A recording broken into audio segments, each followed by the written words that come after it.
Hey guys, it's Wheezy here, and welcome to episode 1 of the Founder Academy. So what the Founder Academy is, it's a new series I'm starting for YouTube, which is going to be geared towards the more casual FIFA fan.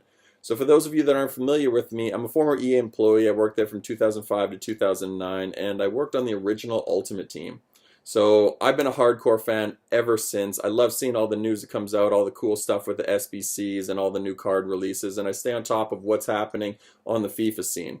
I love seeing all the cool new Road to Glory series that you see on YouTube. However, I noticed that a lot of the series are geared towards how well people do in FUT Champions and hardcore gaming, competitive gaming, and trying to qualify for the regionals. And I love following that stuff, but there's not a lot out there for the casual guy.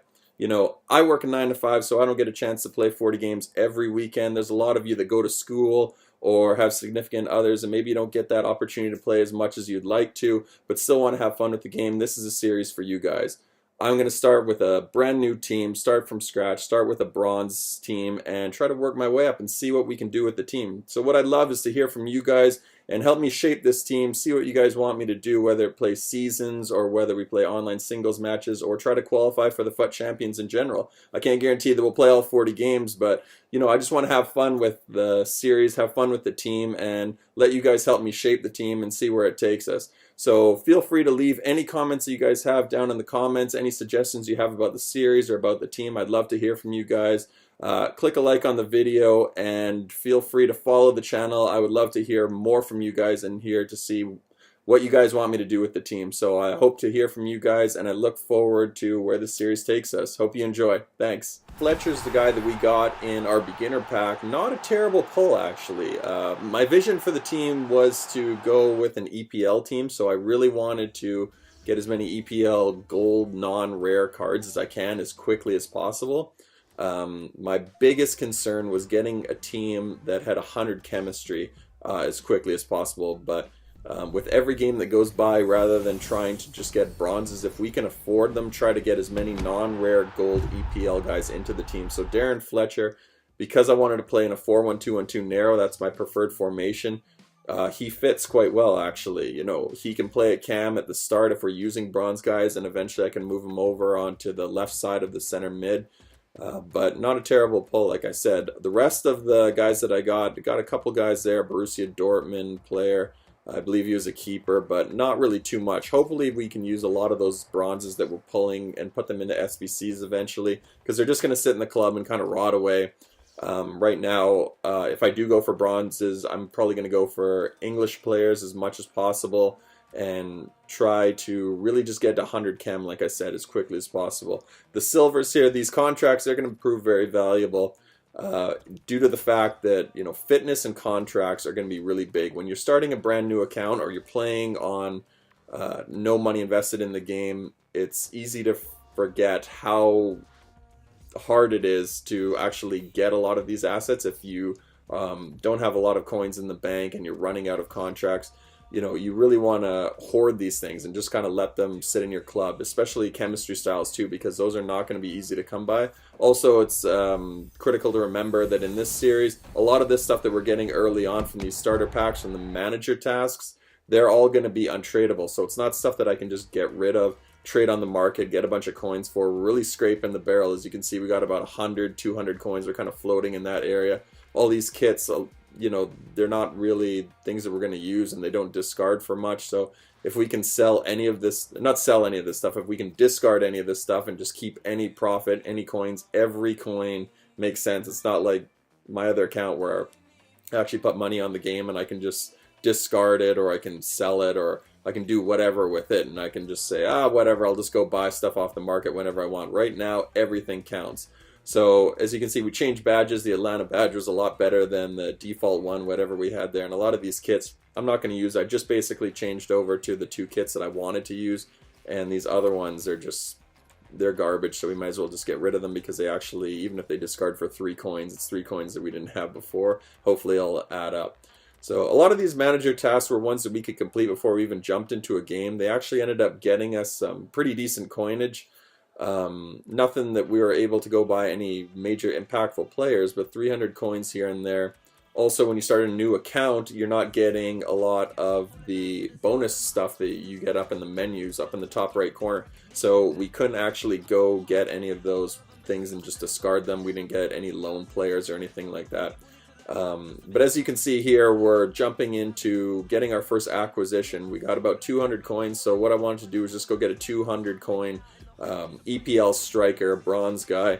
I believe I bought Harrison from Tottenham. His stats didn't really look that impressive, but as you'll see later in the gameplay, he actually ended up being quite good for us. We didn't put a chemistry style because we're not going to waste one on a bronze player, but for a 60 rated striker, he ended up proving to be quite good. As I mentioned earlier, 100 chem, so critical. These guys play better than their stats are. You know, a guy who's got 50 pace or 60 pace and like 60 shooting, you're not coming up against the toughest competition in Div 10. So for a guy like Harrison, he actually will have a field day, especially if you're coming across against a lot of players that don't really know what they're doing and they don't know how to put a team together, and they're just saying, oh, I got bronze guys, so they just throw in anybody possible that they have in their club. So I would rather have a 58 rated bronze guy than a 64 rated guy that's got, you know, no chemistry or doesn't link to anybody. So as you can see, we finished quite a few of these manager tasks, and it got us an engine chem style. So the engine chem style, like I said, is going to be proved to be very critical, especially later on when we get some of those midfielders that we can put into our team and actually have a team that can compete outside of Div 10. You know, even in online singles matches, we might try to jump into some of these, but, you know, the team right now is not at a stage where I'm super confident with how well they play. I got enough coins that I was able to muster up another player, so I went out and got this guy from Man City. I've never even heard of him, but he's probably like a reserve player, but he ended up kind of being a rotational player. So my team's coming together quite nicely in terms of the fact that I haven't actually played a team yet. So I went in and saw if we could get some more upgrades. Like I mentioned earlier, we got a whole bunch of bronze players at the start of it. They're just going to rot away in the club. So going and doing some of the SBCs, very critical for upgrading. That gave us the Let's Get Started finisher of the bronze SBCs, and that gave us a 2-player gold pack, which is going to be very critical, especially if these are cards that are usable. So we saved up all of the bronze packs, just opened them all at once. The first one we got is a Mexican player, which we're probably not going to use, but we can just rinse and repeat him through the SBCs, especially if there's any bronze ones up there, the bronze upgrade ones. So we get a whole bunch of players. So we're just going to dump all this stuff in the club. Contract's going to be very useful, and I don't use a lot of the player training cards, but because these are untradeable, we're just going to dump them into the club and let them sit there. So on to the next pack, we got a premium bronze player pack, which is a quite nice little, you know, reward pack for that. We ended up getting this guy Jallo, who I'm not even sure what league that is that he comes from, but you know, a 64 rated guy will help us with any bronze SBCs where we need higher rated bronze players, and a full team of bronze players is just, you know, great for us, because especially with like Saudi links there, and there's a lot of Colombians, a lot of British guys, which eventually we'll be able to use in the SBCs. We just want to throw those all in the club. And on to our final bronze pack, where we get Perez, another Colombian guy. And the rest of the pack it was just a 4-pack. We're not going to use that stadium, we're not going to use the ball, but as you can see, we can't discard any of it really, so we're just going to throw that into the club, let it sit there, and hopefully we can use it at some point. And then on to our 2-player gold pack, we end up getting a Mexican goalkeeper who isn't probably something we're going to use just because we're trying to build an EPL team, but you know, it's a useful card if we need a goalkeeper. So this is the team that we're rolling with, primarily a BPL team, but you know, there's a little bit of hodgepodge in there, especially in the bottom right corner. So we come up against this guy. This is our first match. We're using the 4-1-2-1-2 narrow formation. I forgot to set my custom tactics for this, so we're going off the default tactics. And as you can see here, this guy's got, you know, a gold with 1 silver player, but, you know, as you can tell, he didn't know how to link these players, or he just, you know, couldn't trade them all. So he was kind of had a hodgepodge team there. I mean, I would rather just try to get as many links as possible than try to force all the goal players in there, because the goal players aren't going to necessarily play good. So as we start the gameplay, this guy literally walked down the field. As you can see, we're only a couple minutes in, and he basically scored on his first shot, and I thought, oh my god, this is going to be the longest, the longest game of my life, and maybe the longest Division 10 run in history, because it's going to be so much harder than we think. But after that goal, just settled down and basically just moved the ball. And the Bronze players, to their credit, they played quite well. Because I was so focused on chemistry, the players actually ended up playing quite nicely. It helps that the opponent, not necessarily the strongest guy, but his team just wasn't playing very well. They tended to bumble. They felt like the Bronze team, and my guys were linking quite well. So if you can keep your passes simple, especially with playing with a lot of these Bronze guys, the game can be quite fun to play. And to be totally honest with you, this was the most fun I've had playing FIFA in so long. Rather than playing FUT Champs, where the weekend league I'm just raging and getting so frustrated. This was maybe it's because there wasn't any pressure on me, but I just found myself relaxing, and I was playing really simple football. These guys aren't spammy, they're not super fast, so really this slows the game down a little bit and makes it more enjoyable. It's like playing not Ultimate Team, but playing like head-to-head, where the players are a little bit, I don't want to say slower, but we're playing like maybe career mode, where you're getting guys that are playing a little bit towards more of a natural speed rather than a sped-up version of Ultimate Team. But, it was just so much fun because you had a little bit more time on the ball. You could actually make plays, and as you can see here, like that type of through ball, using things like, shielding and stuff like that, really important for the early goings because the guys aren't fast enough. But, for a lot of these Division 9, Division 10 opponents, they're going to rush in a lot. So, holding the ball up with your cams and just letting the defenders just rush in basically and give you those open lanes, real quick 1-2 passes. And I didn't think the Bronze players would be able to do that stuff, but surprisingly, because their chemistry was quite good, shielding and making just real simple passes, they were linking things together. You get a couple goals up, you get a lot more momentum, and these guys are scoring just real simple things. Like, I wasn't taking crazy shots, I wasn't taking shots from outside the box. Everything was just high percentage shots from inside the area. The low driven shot is obviously really super overpowered, but 5-1 against an opponent who's got essentially an all goal team, that was pretty good start for me. I felt pretty good about that. And as you can see, Harrison scored quite a few goals. He finishes with a 10 rating. So for a Bronze guy that has really awful stats, I believe he got 3 or 4 of the goals.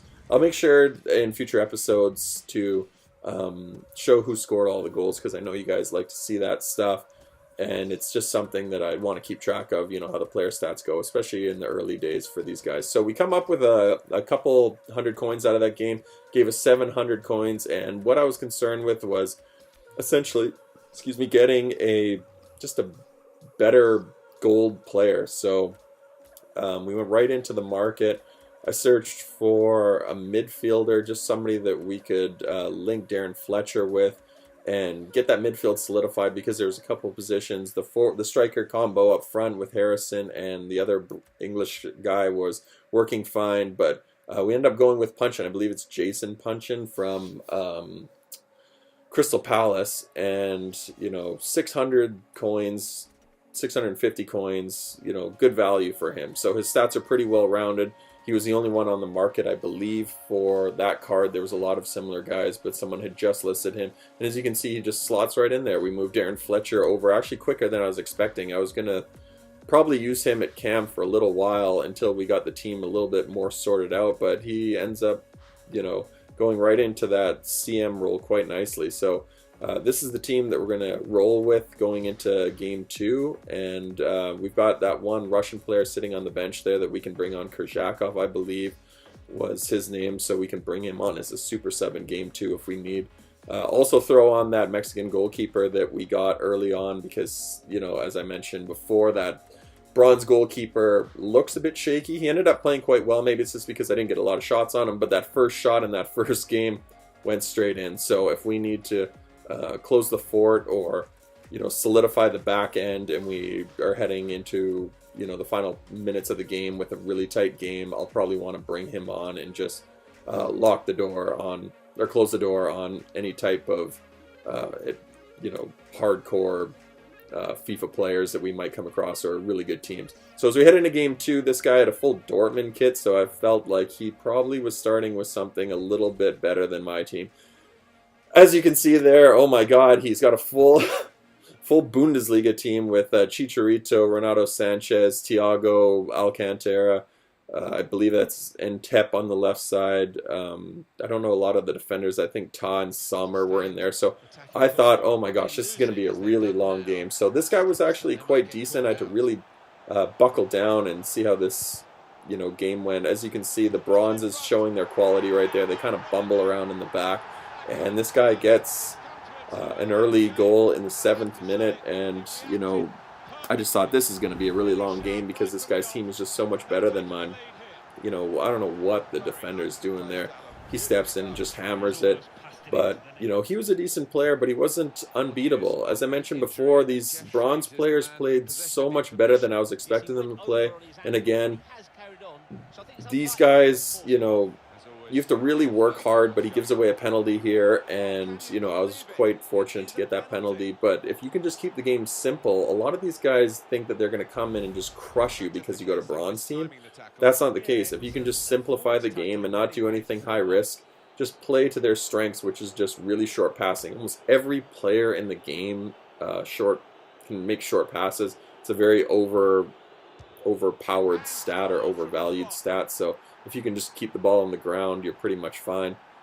Jason Punchin steps up there, and he scores the goal for us, making it 1-1. So as we're going to head close to the second half here, we head into the 70-something minute, and I'm looking to go ahead here on the score sheet because all I want to do is score a goal and then just lock it down. Defending-wise, I've been pretty good. This guy was a decent player, but he wasn't threatening too much. That was just his skill there. Not his skill, sorry, it was the skill of his players, I guess, showing their quality there. Just sprints past my D with Chicharito, and I thought, oh my gosh, I might, lose this one. But as we head into the final minutes of the game, I was pressing offensively, just wanted to push forward as much as possible. I believe we went on attacking or ultra-attacking. Little move around his defender there, and I got quite lucky, actually, to be honest with you. That's usually not a shot that's going to go in. Just hammering a shot as soon as you pass by. I believe that was Kurzakov that took that. We brought him on as a substitute. But, it's all about just getting forward as much as you can and just start basically taking the game and attacking as much as pushing forward, attacking as much as possible, and getting your team momentum. So we're lucky to get away with a 2-2 win considering the quality of this guy's team. But to my credit, to my team's credit, they played quite well. They didn't do anything super risky, but we were able to pull out a 2-2 victory, and we got 4 points from our first 2 games. So I'm quite happy with that because you only need 10 to advance out of Div 10. So that's going to be the end of the first episode. We're on 4 points, and we're going to try to qualify in the next episode for Division 9. So leave a like on the video and leave any comments down in the section. I look forward to hearing from you guys.